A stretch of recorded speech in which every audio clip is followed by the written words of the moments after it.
Dad said it while untangling Christmas lights. Not angry. Not apologetic. Just a simple statement. It's just easier this way.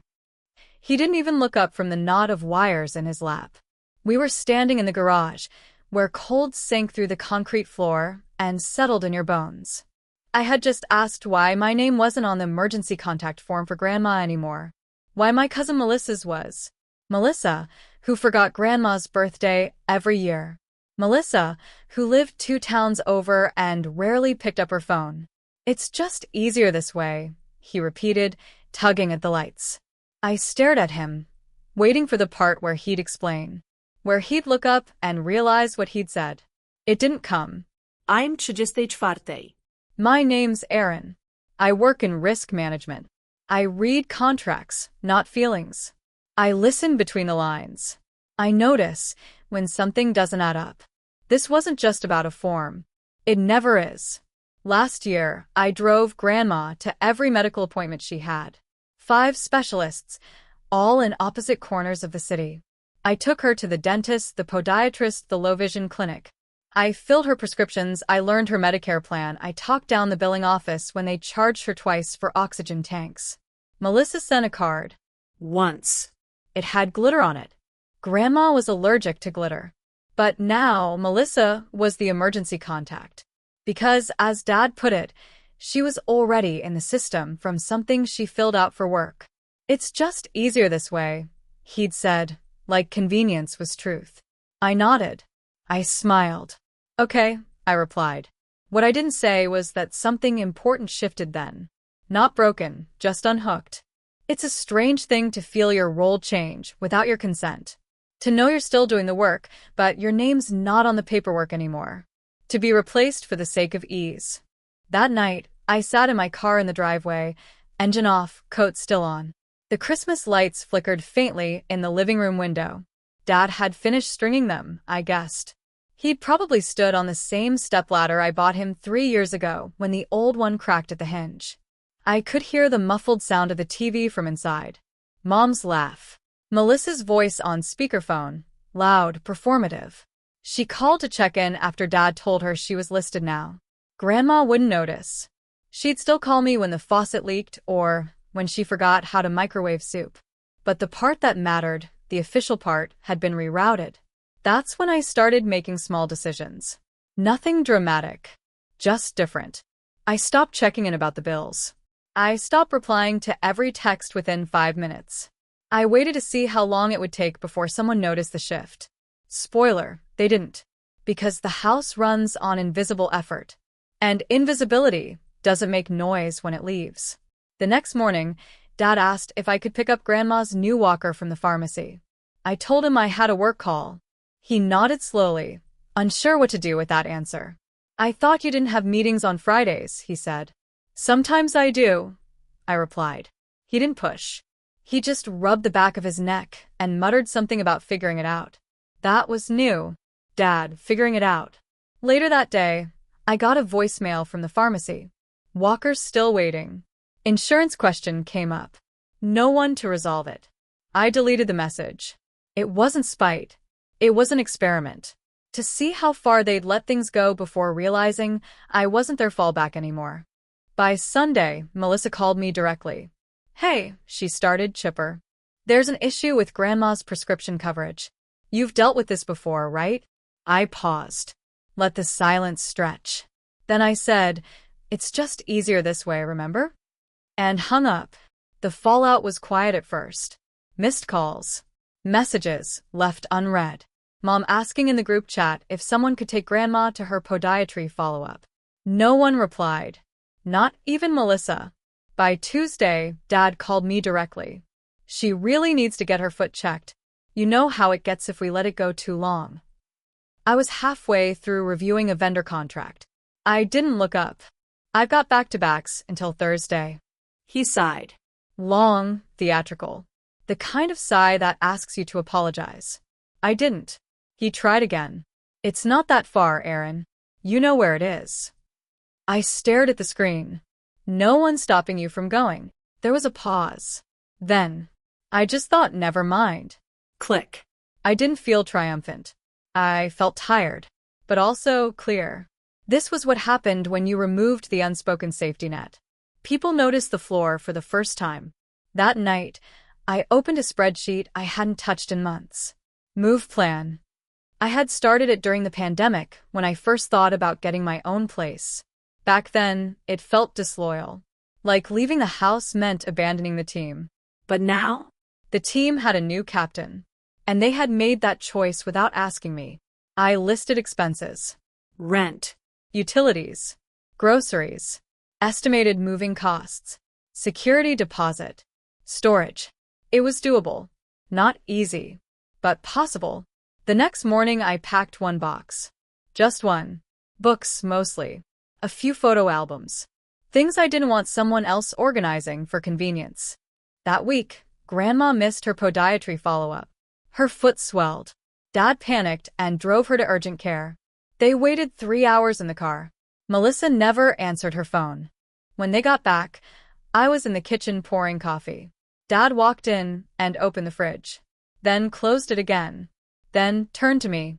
I didn't know it could get that bad, so fast. Her circulation's been bad for 2 years, I said. He nodded like he'd just learned it. Like I hadn't printed out pamphlets and emailed links last fall. He sat down at the table, rubbed his eyes. Then, quietly, "Thanks for always handling it." I didn't say "you're welcome." I didn't say anything, because it was never really a thank you that I needed.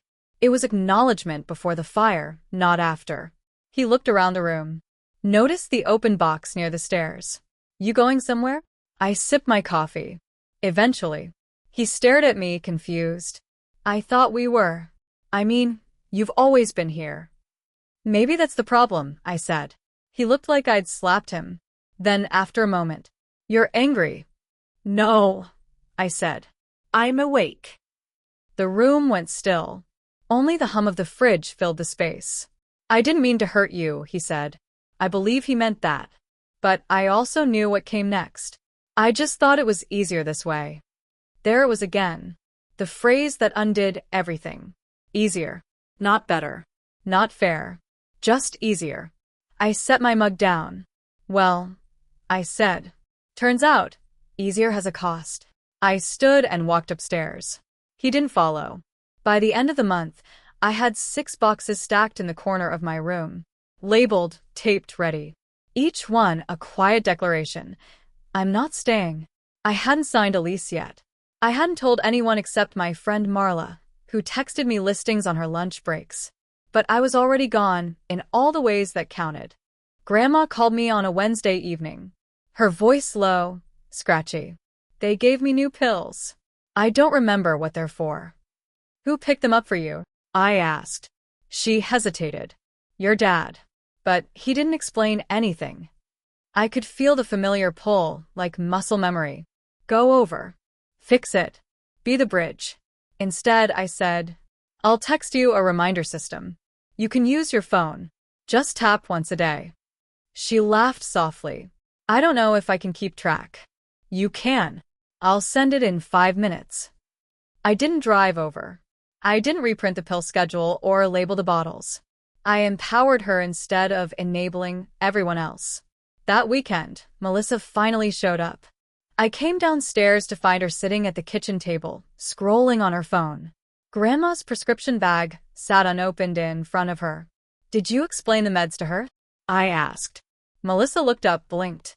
"I was about to. I mean, I don't really know what they're for." "Then why are you the contact?" The question came out sharper than I intended. She flushed. "Uncle Mike said it was just paperwork.